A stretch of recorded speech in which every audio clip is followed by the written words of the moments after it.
Welcome student. আগের ক্লাসে আমরা সাম্যাবস্থার শর্ত নিয়ে আলোচনা করেছি। বলের অধীনে বস্তুর সাম্যাবস্থা কিভাবে সম্ভব তা নিয়ে আমরা দুটো শর্ত পেয়েছিলাম, প্রথম শর্ত ও দ্বিতীয় শর্ত।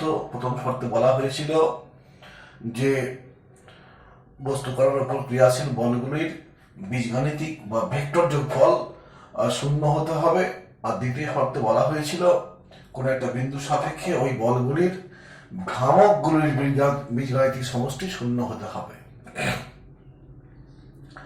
তো এই দুটো শর্ত থেকে আমরা অন্য একটা জিনিস ব্যাখ্যা করব, যেটা আমরা বৃত্তীয় গতিতে পড়েছিলাম।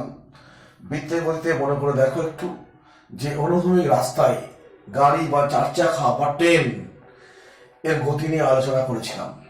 বৃত্তীয় গতিতে ট্রেন বা চার চাকা বা গাড়ি বলবো, যাই বলবো, অনুভূমিক বৃত্তাকার পথে যখন আবর্তন করে, বাঁক নেয়, সেই সময় গাড়িটার পিছলে না গিয়ে সর্বোচ্চ কত বেগে বাঁক নিতে পারে আমরা সেটা নির্ণয় করেছিলাম।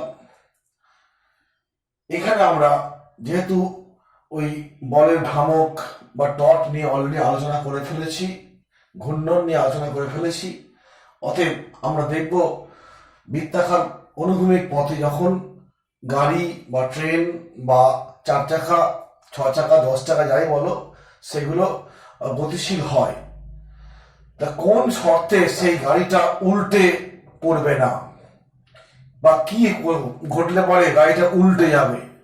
আমরা আগে চ্যাপ্টারে পড়েছি পিছলে যাওয়ার শর্ত, পিছলে না যাওয়ার শর্ত, আর এখানে পড়বো কি অনুভূমিক বৃত্তাকার পথে গাড়ির উল্টে না পড়ার শর্ত।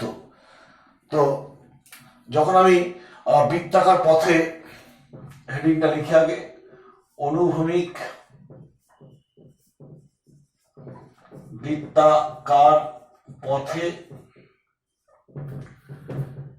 গাড়ি বা ট্রেনের গতি, সেখানে পিছলে না পড়ার ক্ষেত্রে বলেছিলাম, ধরো এইটা হচ্ছে একটা বৃত্তাকার পথ, সেই পথের এইটা হচ্ছে ব্যাসার্ধ, ও হচ্ছে কেন্দ্র হলো। তো এইখানে ধরো গাড়িটা আছে, রাস্তার উপর গাড়িটা আছে, গাড়িটার ওজনটা হচ্ছে mg, এটা ধরলাম পি বিন্দু, ও পি হচ্ছে ব্যাসার্ধ মানে আর, কোন মুহূর্তে বেগ হচ্ছে ভি, অতএব গাড়িটি ভি বেগে আর ব্যাসার্ধের বৃত্তপথে বাঁক নেওয়ার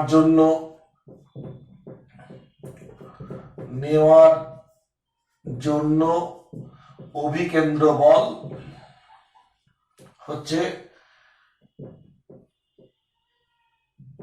mv²/r। এই বল আমরা অলরেডি পড়ে এসেছি। গাড়িটা পালায় থেকে না, রাস্তা ও চাকার মধ্যে যে ঘর্ষণ বল, সেই ঘর্ষণ বলই এই অভিকেন্দ্র সাপ্লাই দেয়। এই বল রাস্তা ও চাকার মধ্যে ক্রিয়াশীল ঘর্ষণ বল সাপ্লাই দেয়। এই হলো কথা। অতএব ঘর্ষণ বল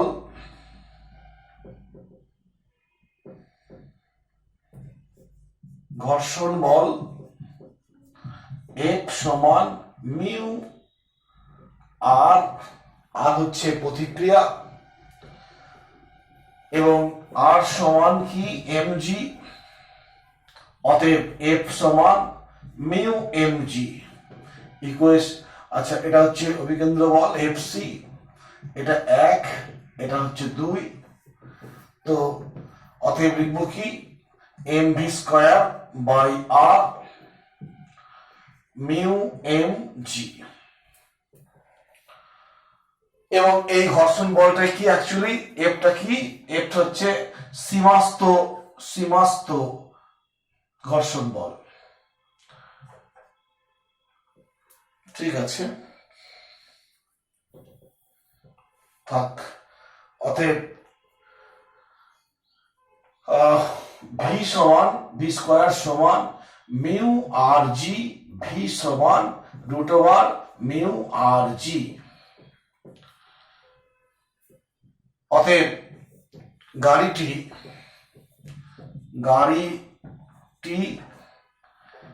ভি সমান ভিএম ধরলাম, এটাকে ভিএম বলে দিলাম, ভিএম সমান √ মিউ আর জি মানের সর্বোচ্চ বেগে বাঁক নিতে পারবে। বেগের মান এর থেকে বেশি হলে গাড়িটা কি হবে, আর ঘর্ষণ বল অতিরিক্ত অভিকেন্দ্র বল সাপ্লাই দিতে পারবে না, কারণ ঘর্ষণ বলের সীমাস্ত মান চলে এসছে। অতএব গাড়িটা ঘর্ষণ বল আটকাতে পারছে না, পিছলে মানে বাইরে বেরিয়ে চলে যাবে, বৃত্তাকার পথের কেন্দ্রের উল্টো দিকে পিছলে যাবে। অতএব পিছলে না গিয়ে, অতএব এটাই বলতে পারি, পিছলে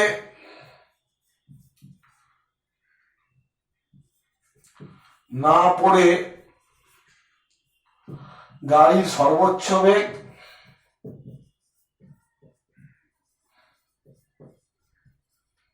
কত, ভিএম সমান √, মিউ আর জি।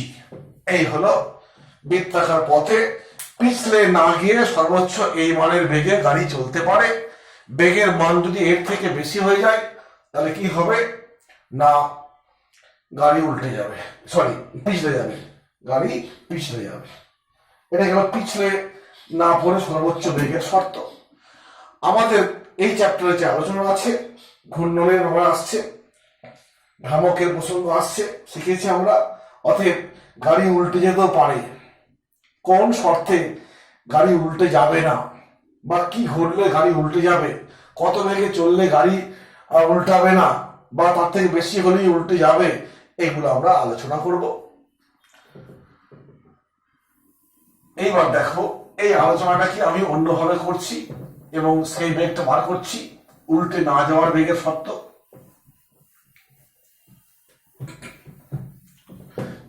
যে আলোচনাটা করলাম এটা বৃত্তগতিতেও করেছিলাম, অতএব এর মধ্যে নতুনত্ব কিছু নেই। আমি যে মানটা পেলাম সেই মানটা এখানে লিখে রাখছি, ভিএম √, মিউ আর জি। ভিএমটা কি, সর্বোচ্চ বেগ বৃত্তাকার পথে, বেগের মান এর থেকে বেশি হলে কি হবে, গাড়িটা পিছলে যাবে, হলো বিপদ ঘটবে। এখন লিখবো আমরা গাড়ি উল্টে না পড়ার শর্ত, উল্টে না পড়ার শর্ত, বা উল্টে না যাওয়ার শর্ত, পড়ানো লিখে উল্টে না যাওয়ার শর্ত।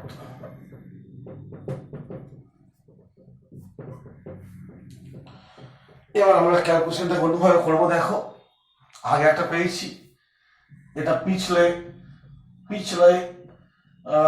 পিছলানো ক্ষেত্র। এবার দেখো কি করছি, আগের মতোই একটা বৃত্তাকার রাস্তা এঁকে নিচ্ছি, সেই রাস্তার কেন্দ্রবিন্দু এইটা,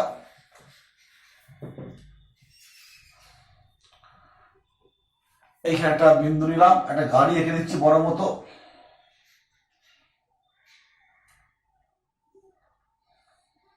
গাড়ির এই একটা চাকা, এই একটা চাকা,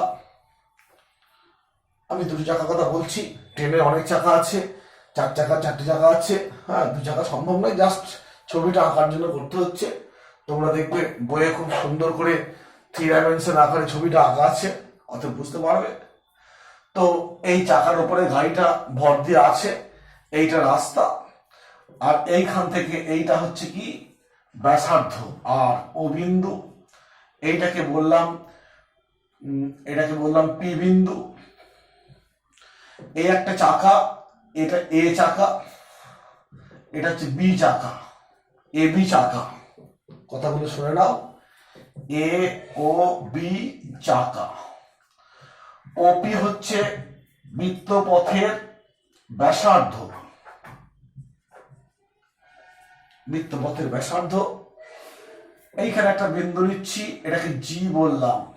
জি হলো গাড়ির সিএম, সিএম মানে জেনে গেছি ভরকেন্দ্র হলো। আচ্ছা, এই রাস্তা থেকে এইটার হাইটটা মানে জিপি, এটাকে ধরলাম এইচ। এবং আচ্ছা, আমি নামটা এইখানটাই, এটাকে এ বললাম, এটাকে বি বলছি সুবিধার জন্য, এইটাকে বি বললাম। এপি সমান বিপি সমান এস, অর্থাৎ পি বিন্দু থেকে এই চাকাটার দূরত্ব এস, আর পি বিন্দু থেকে এই চাকাটার দূরত্ব এস। অতএব এবিটা কি দুটো চাকার দূরত্ব, মানে কত, 2s। এই পেলাম। গাড়িটার ওজনটা কোন দিকে কাজ করবে, এই বরাবর এমজি। ওজন কত গাড়ির, এমজি, খাড়া নিচের দিকে কাজ করবে। এবার এই চাকাটা এ বিন্দুতে, এ চাকাটা এখানে টাচ করছে, বি চাকাটা এখানে টাচ করছে, কোথায়, ভূপৃষ্ঠে। ভূপৃষ্ঠ করবে কি, উল্টো দিকে প্রতিক্রিয়া বল দেবে R1, এও দেবে R2 প্রতিক্রিয়া। আবার দেখো এই চাকাটা মাটিতে স্পর্শ করে আছে, অতএব এই চাকার উপরে ভূপৃষ্ঠ করবে কি, ঘর্ষণ বল প্রয়োগ করবে, এই দিকে ঘর্ষণ বল প্রয়োগ করবে। কেন, চাকাটা বাইরের দিকে স্লিপ খাওয়ার চান্স থাকে, অতএব ঘর্ষণ বল সবসময় কেন্দ্র বরাবর কাজ করবে। আমরা জেনে এসেছি এই ঘর্ষণ বলে অভিকেন্দ্র বল সাপ্লাই দেবে। আমি বি বিন্দুটাকে ঘর্ষণ F2 বললাম, আর এ বিন্দুর ঘর্ষণ বলটাকে বলছি F1 বলছি। অর্থাৎ আরো বলবো, F1 হলো এ চাকায় প্রযুক্ত ঘর্ষণ বল, আর কি বলবো, F2 হচ্ছে বি চাকায় প্রযুক্ত ঘর্ষণ বল। এবং R1 ও R2 হলো এ ও বি চাকার ওপর প্রতিক্রিয়া। প্রতিক্রিয়া কে দেবে, মাটি দেবে বা ভূপৃষ্ঠ দেবে, রাস্তা দেবে, প্রতিক্রিয়া বল ইত্যাদি। এখন আমরা জেনেছি দুই চাকার ঘর্ষণ বলই কি করবে, অভিকেন্দ্র বল সাপ্লাই দেবে। আমরা জানি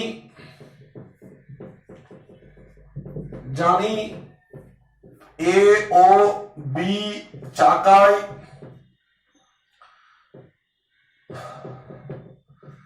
চাকায় প্রযুক্ত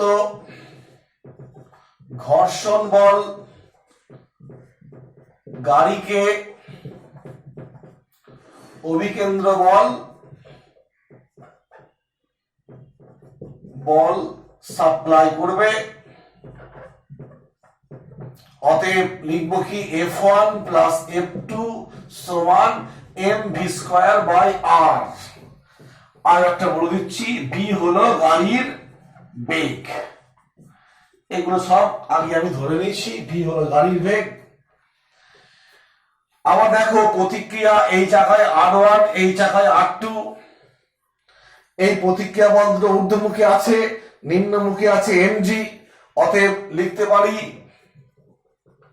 এটা ইকুয়েশন 1 বললাম, R1 প্লাস R2 সমান mg। mg ওজন, যেটা নিম্নমুখী কাজ করছে, আর R1 R2টা হচ্ছে প্রতিক্রিয়া বল, যেটা ওপর দিকে কাজ করছে। আমরা কিন্তু অ্যাকচুয়ালি এই ইকুয়েশনটা, এই 2 নম্বর ইকুয়েশনটা অ্যাকচুয়ালি মনে রাখবে সেই সাম্যাবস্থার প্রথম শর্ত, অর্থাৎ বলগুলোর বীজগাণিতিক যোগফল 0। অতএব এখানে দেখো, এইদিকে এই বলটা, এইদিকে এই বলটা যদি প্লাস বলা হয়, এই বলটা মাইনাস হবে। অতএব R1 plus R2 minus mg সমান 0। অতএব মাইনাস এমজিটাকে ওপাশে দিয়ে গেছি, এই আর কি, আর কিছু নয়। আচ্ছা, অতএব এটাকে আমি সেই প্রথম সূত্র ভাবতে পারি। আবার দেখো, আবার ধরো কোনো একটা বিন্দু জি বিন্দুর সাপেক্ষে, জি বিন্দুর সাপেক্ষে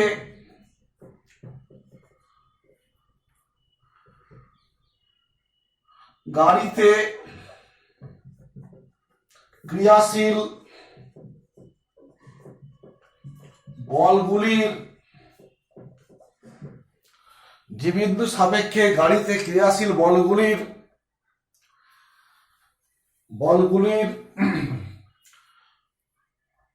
ভ্রামকের সমষ্টি শূন্য হলে, ভ্রামকের সমষ্টি শূন্য হলে গাড়িতে কোনো শূন্য হলে গাড়িটি উল্টে যাবে না, মানে বৃত্তাকার, উল্টে যাওয়া মানে কি, বৃত্তাকার মোশন সৃষ্টি হওয়া। শূন্য হলে গাড়িটি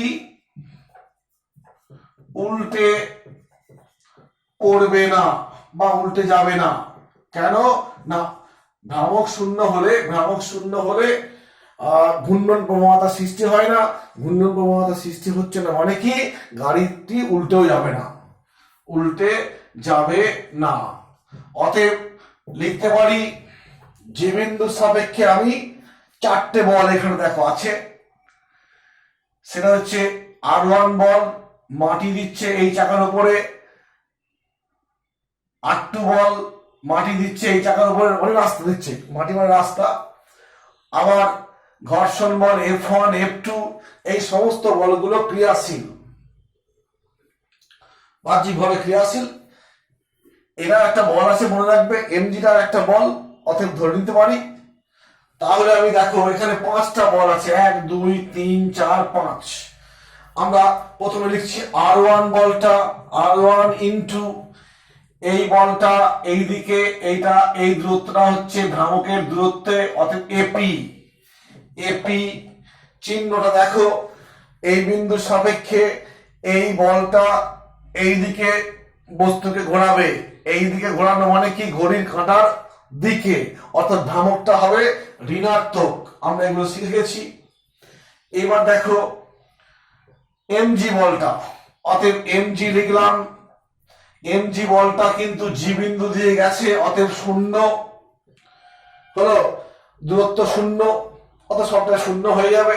তারপর দেখো F1 বল, F1 ইন্টু এই বিন্দুর সাপেক্ষে এইখান দিয়ে F1 বল যাচ্ছে, এইরকম বল প্রয়োগ করছে মানে গাড়িটা এইরকম ঘুরবে, আর এইরকম ঘোরা মানে কোন দিকে ঘোরা, ঘড়ির কাঁটার উল্টো দিকে, মানে প্লাস চিহ্ন যুক্ত, অতএব এটা প্লাস বসিয়ে দিয়েছি।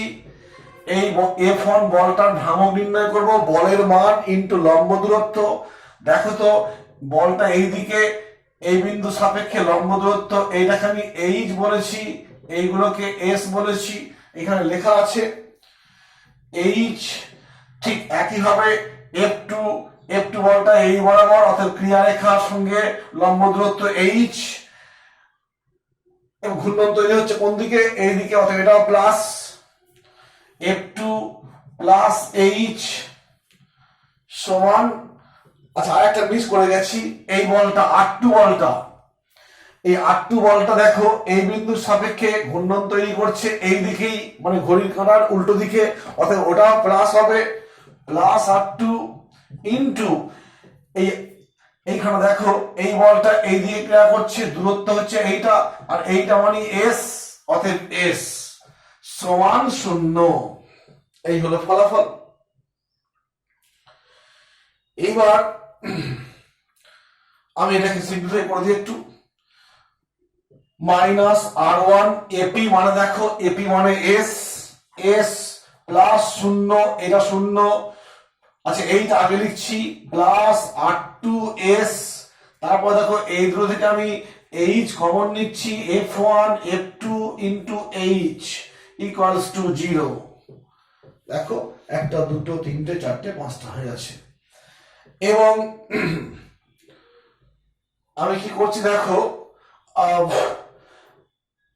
মাইনাস দিয়ে একটা গুণ করে দিচ্ছি, তাহলে R1 plus R2, sorry minus দিয়ে গুণ করেছি, তাহলে R1 টা প্লাস হয়ে গেল, R2 টা মাইনাস হয়ে গেল, একটা s কমন নিয়েছি এই দুটো থেকে, minus F1 plus F2 into 8 equals to 0।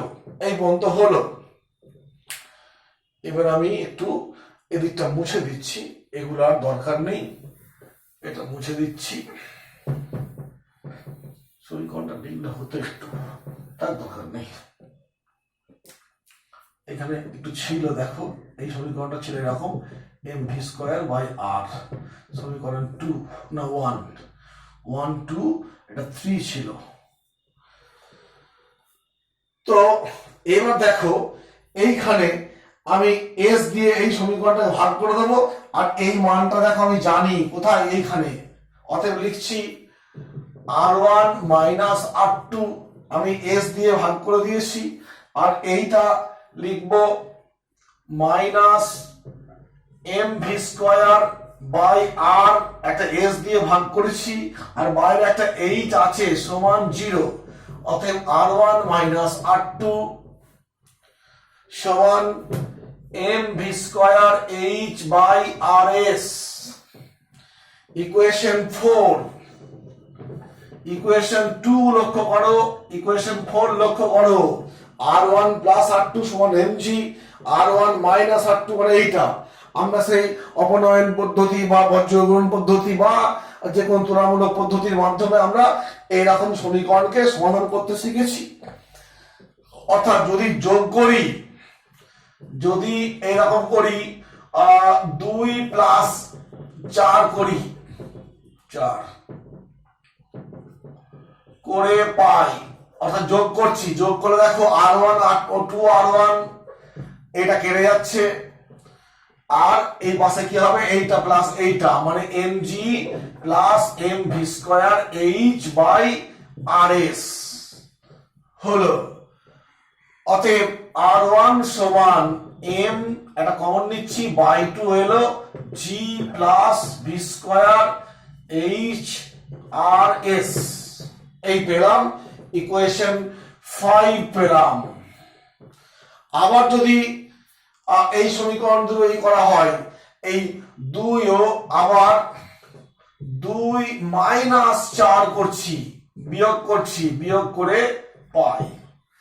তো এইখান থেকে এইটা বিয়োগ করলে R1 কেটে যাচ্ছে, এইটা বিয়োগ এইটা প্লাস হয়ে যাচ্ছে, অতএব কি হবে 2R2 সমান, বিয়োগ করছি মানে কি mg মাইনাস এইটা m v square h r by s। এবার আমি এই জঙ্গলটা মুছে দিই, এই পর্যন্ত আমি পেয়ে গেছি।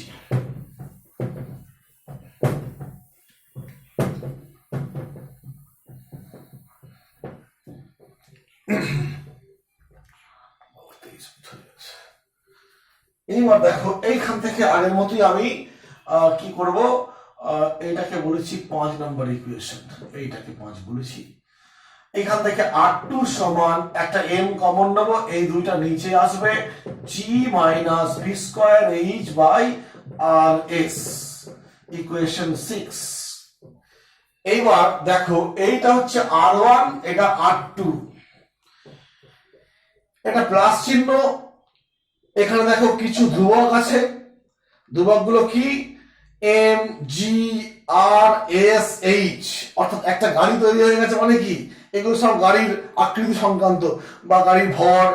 এখানে দেখো বৃত্তপথের ব্যাসার্ধ রাস্তা, এটা হচ্ছে দুই চাকার মধ্যে দূরত্বের অর্ধেক, এটা হচ্ছে ভর কেন্দ্রের হাইট, অতএব g এগুলো সব ধ্রুবক। অতএব r এর মানটা R1 টা দেখো পরিবর্তন হবে কার জন্য, v এর জন্য, এবং v এর মান শূন্য হলেও R1 এর মান শূন্য হবে না, v এর মান শূন্য হলেও দেখো mg বাই 2 হয়ে যাচ্ছে। অতএব R1 এর মানটা কখনোই শূন্য হওয়ার কোনো চান্স নেই। আরেকবার রিপিট করে শুনে নেবে কেন শূন্য হচ্ছে না। কিন্তু এইখানে দেখো মাইনাস আছে, অতএব যদি v এর মানটা বাড়াতে থাকি, গাড়ি বেশি বেগে বৃত্তাকার পথে টার্ন নেয়, v এর মান বাড়বে, অর্থাৎ এই মানটা বাড়ছে, বাড়তে বাড়তে বাড়তে বাড়তে এক সময় জি এর মান যা, এই মানটাও তাই হয়ে গেল। তাহলে বিয়োগ করলে 0, অতএব R2 শূন্য হয়ে গেল। অতএব R2 এর মান 0 হতে পারে। ভি যখন ধরি, এবার লিখবো ধরি ভি যখন ভিএস হবে তখন R2 শূন্য হবে। কেন? বেগের মানটা বাড়াতে বাড়াতে এমন হলো যে এই মানটা আর এই মানটা কি হয়ে গেল, সমান হয়ে গেল। সেক্ষেত্রে কি 0 কখন হবে না, কখন হবে না জি হলে এটা হবে বি সমান হিসাবে, বি হলে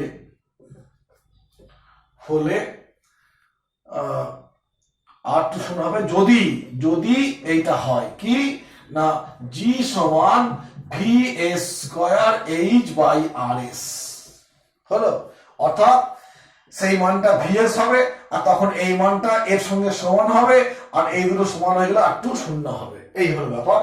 অতএব R2 এর মান 0 হচ্ছে কখন না VS এর মানটা যখন এরকম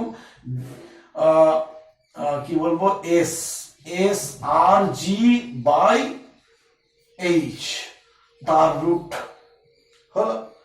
অতএব কি হচ্ছে দেখো, R1 এর মান 0 হবে না, মানে এই R1 প্রতিক্রিয়াটা থাকবে।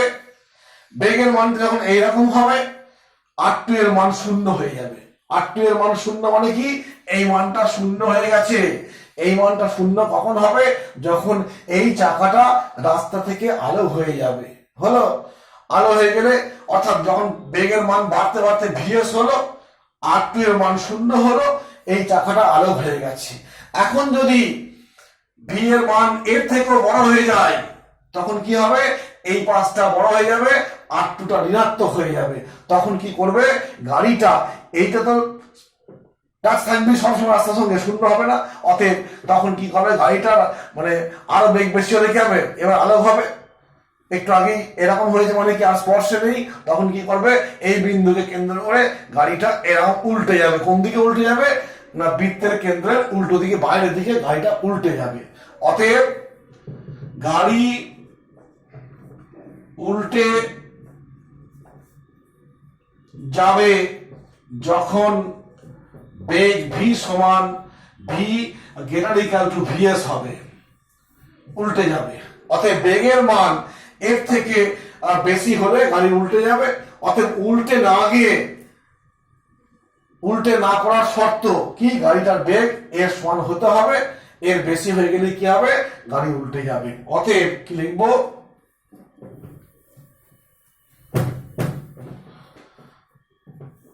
অতএব গাড়ি উল্টে না যাওয়ার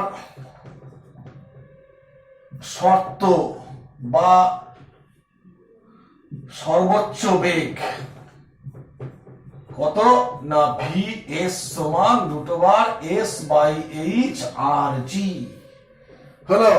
যখনই এই বেগটা পেলো, উল্টানোর পরিস্থিতি এসে গেছে, যদি বেগের মান এর থেকে বড় হয় মানে এই কন্ডিশন হয়ে যায়, গাড়ি উল্টে যাবে।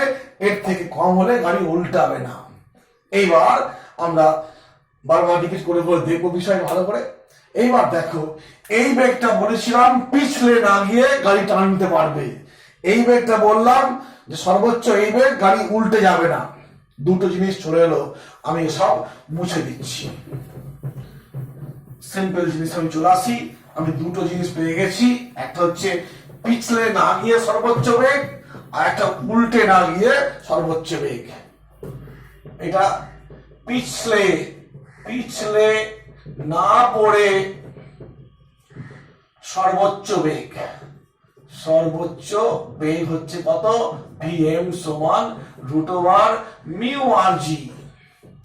আর 2 নম্বরে উল্টে না পড়ে সর্বোচ্চ বেগ হচ্ছে কত, Vs ধরলাম, সেটা কত S বাই H আর জি। লক্ষ্য করো, রুট আছে, এখানে রুট আছে, এখানেও আরজি আছে, এখানেও আরজি আছে। পার্থক্য তৈরি করছে কে, এই মিউ, আর এখানে এস বাই এইচ। যদি 1 নম্বর ধরো মিউটা বড় হলো, এস বাই এইচটা ছোট হলো। মিস এরম হলো বিটা, অর্থাৎ এরম কন্ডিশন যদি এরকম হয়, মন দিয়ে শোনো একটু, যে মিউটা বড় এইটা ছোট, তার মানে বলো এরকম হলে পরে এইটা বড় মানে আর বাকি সব একই আছে, অতএব এই ক্ষেত্রে কি হবে, VM greater equal to VS, অর্থাৎ এক্ষেত্রে পিছলে না পড়ে সর্বোচ্চ বেগটা বেশি আর উল্টে না পড়ে সর্বোচ্চ বেগটা কম, অর্থাৎ গাড়ির বেগ বাড়াচ্ছে, বাড়াতে বাড়াতে বাড়াতে বাড়াতে কোন বেগটা ফার্স্টে গাড়ি দখল করবে, এই বেগটা দখল করবে, অর্থাৎ গাড়িটা কি হবে, পিছলানোর আগে কি হবে, উল্টে যাবে। অর্থাৎ গাড়ির বেগ বাড়তে থাকলে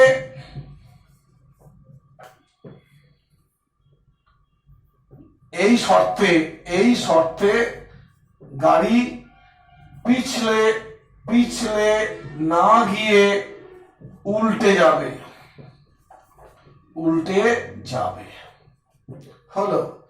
এটা গেল 2 নম্বর কেস। বলছি 2 নম্বর কেস, যদি উল্টোটা হয়, মিউটা ছোট এস বাই এইচটা বড়, সেক্ষেত্রে বলো ভিএমটা ছোট হবে, ভিএসটা বড় হবে, অর্থাৎ এই মানটা বেশি এই মানটা কম, তাহলে গাড়ির বেগ বাড়তে বাড়তে এই দুটোর মধ্যে কোনটা আগে দখল করবে, এইটা দখল করবে। অতএব এই শর্ত, এই ক্ষেত্রে কি হবে, এই ক্ষেত্রে গাড়ি আগেই পিছলে যাবে,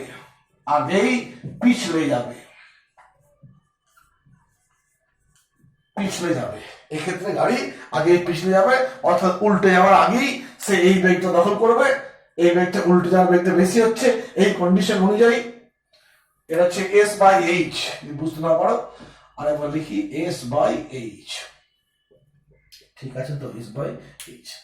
তো দেখতে পাচ্ছ যে এই শর্ত অনুযায়ী গাড়ি পিছলে যাওয়ার আগে উল্টে যাবে, এই শর্ত অনুযায়ী গাড়ি পিছলে যাবে, উল্টার পরিস্থিতি আসবে না।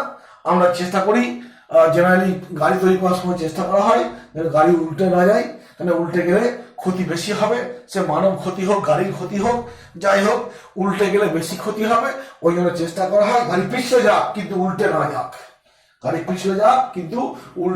না যাক, তাই তো। অতএব মানে গাড়ি তৈরি করার সময় এই কথাটা বেশি খেয়াল করা হয়, কারণ এই ক্ষেত্রে গাড়ি তৈরি করার সময় যেন এই ঘটনা ঘটুক সবাই চায়, 2 নম্বর ঘটনাটা ঘটুক সবাই চায়, কেন না এই ঘটনাটা ঘটলে গাড়িটা পিছলে যাবে, পাল্টি খাবে না, আর পাল্টি খেলে বিপদ হবে। তো এইটা হওয়ার মানে কি, দেখো এখানে এস বাই এইচটা বড়, জেনারেলি করা হয়, কে বললাম মানে চেষ্টা করা হয় এই শর্ত। এখন দেখো এস বাই এইচটা কার থেকে বড়, মিউ এর থেকে বড়, এখন এইটা বড়, মিউ থেকে বড় হতে হবে, এইটা চেষ্টা করা হয় গাড়ি তৈরির